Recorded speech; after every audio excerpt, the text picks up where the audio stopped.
Alors Virginie, je me suis posé beaucoup de questions en décidant de venir te voir. Parce que d'abord, il y a deux grands thèmes chez toi qui sont très différents. Il y a d'une part l'histoire qui t'est arrivée, on peut quand même la résumer, parce que tu en as fait un livre. Au départ, c'est la littérature qui nous intéresse, la littérature au sens le plus large du terme. Donc on va en parler. Je ne te cache pas que je suis un peu dubitatif, mais tu m'expliqueras. Ouais. Et puis alors, un autre thème qui n'a rien à voir avec le premier, enfin à première vue, a priori, oui. C'est Cliquis, qui est en fait, à mon avis, une idée très originale. Tu es passé pratiquement dans toutes les télés pour raconter ton histoire. On va en dire un mot, notamment chez Sophie Davant. Tu es passé pendant 1h30 ou je ne sais pas. Ah, c'était une émission de 2 heures. Ouais, de 2 heures, voilà. Consacrée entièrement à mon histoire. Exactement. Et je l'ai regardé avant de venir te voir. Et je suis quand même très dubitatif. Je me dis, c'est quand même une drôle d'histoire. C'est une bonne femme qui, à un moment donné, donne naissance à un enfant. Elle a des gros problèmes. Elle a toujours été souffreteuse, entre guillemets. Oui, tout à fait. Alors que de bonne constitution, voilà. De bonne constitution, mais toujours malade. Donc j'avais toujours un truc qui n'allait pas. Et alors, un jour, elle va voir un médecin qui lui dit, écoutez, on a fait 36, je ne vais pas rentrer dans les détails, mais enfin, 36 opérations médicales, etc., rien n'y fait, tu continues à avoir des douleurs atroces au ventre ou bien au vagin Non, oui, c'était des douleurs vaginales et c'était des douleurs aussi. J'étais plus capable de m'asseoir.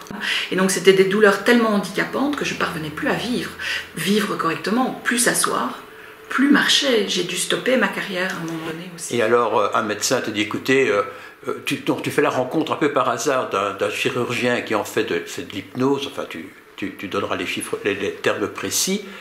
Et tu suis des séances, et pendant ces séances, tout d'un coup, tu t'aperçois d'une chose inimaginable, c'est qu'en fait, ton père n'est pas ton père. Oui, à la 9e séance. C'est fou, ça. Tout d'un coup, c'est comme une évidence. Alors en fait, entre-temps, mon chemin, comme tu dis, j'ai fait beaucoup de plateaux télé, j'ai fait aussi celui de France 5, les maternelles, où j'ai eu la chance de rencontrer Philippe Grimbert. C'est le psychiatre qui a écrit le Secret. Et lui, voilà, il a mis un mot, moi, que je retiendrai toujours, c'est en fait le savoir insu que nous avons. Le savoir insu. Donc ce que je découvert, je le savais. Conscient, quoi. Je le savais. À partir du moment où tu as compris que ton père n'était pas ton père, tout d'un coup, tu n'as plus de douleur. Voilà. Et donc, quand j'ai voulu en parler à ma maman et à ma grand-mère, le secret restait là. C'est-à-dire qu'elle me disait que je me trompais. Or, moi, je savais que c'était juste, et tellement juste que je n'avais plus de douleur d'ailleurs. Donc, ce que j'ai demandé à mon chirurgien, c'était de pouvoir continuer ces séances d'hypnose. Peut-être pour aller rechercher des indices qui pourraient m'indiquer où je devais chercher. Mais ce qui est encore plus curieux, c'est que tu avais l'air de dire à Sophie Davant, d'ailleurs j'invite ceux qui sont vraiment intéressés par ton cas d'aller retrouver ça sur YouTube, ça y est, que probablement tu te souviens de choses que tu as entendues ou vues sous forme d'ombre alors que tu étais dans le ventre de ta mère. Oui, tout à fait. Et puis tu te rends compte en fait que ce n'est pas nécessairement ta mère qui à un moment donné a trompé ton père avec un autre, mais qu'elle avait été mariée avant d'épouser ton père, c'est bien ça. Et donc ma grand-mère m'annonce qu'en fait ma maman a été mariée une première fois. Et ton père biologique est décédé, je crois.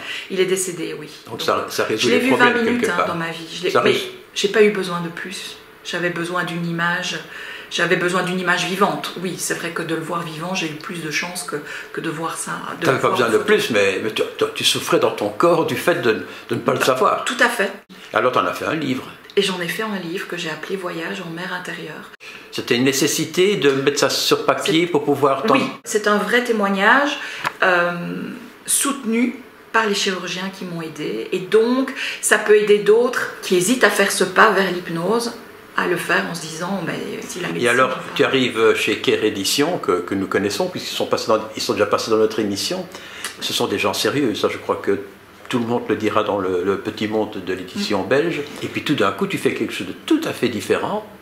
Tu écris, tu sors Cliquis. Et Cliquis est arrivé comme par magie, mais vraiment comme par magie. Mais c'est de la magie, parce que si j'ai bien compris, Cliquis naît un jour d'orage, il sort de l'ordinateur. Oui.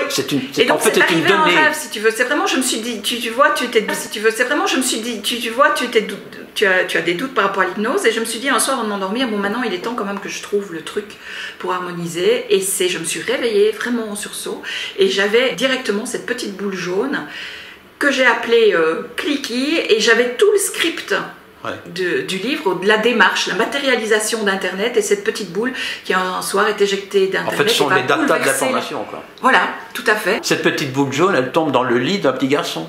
Elle tombe, oui, elle tombe pas par hasard dans le lit d'un petit garçon, au plus proche de son intimité, comme sont les enfants aujourd'hui. Il s'appelle Félix, je crois. Hein. Et il s'appelle Félix. Il a 7 ans ou...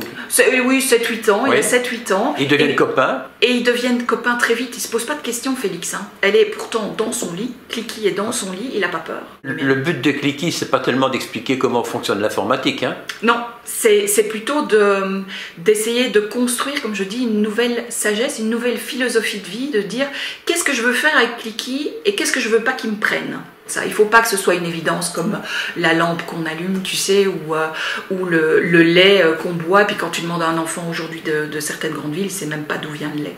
C'est important qu'il sache toujours ce que c'est Internet. Ça a été quand même créé par l'homme. C'est travaillé par des hommes.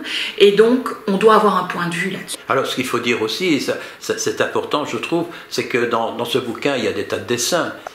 Oui, il y a des très belles illustrations, je trouve, de Marie-Aline Bauin. Quand je vois Clicky, donc j'ai vu tes bouquins, je me dis, bon, au fond, c'est un émoticône.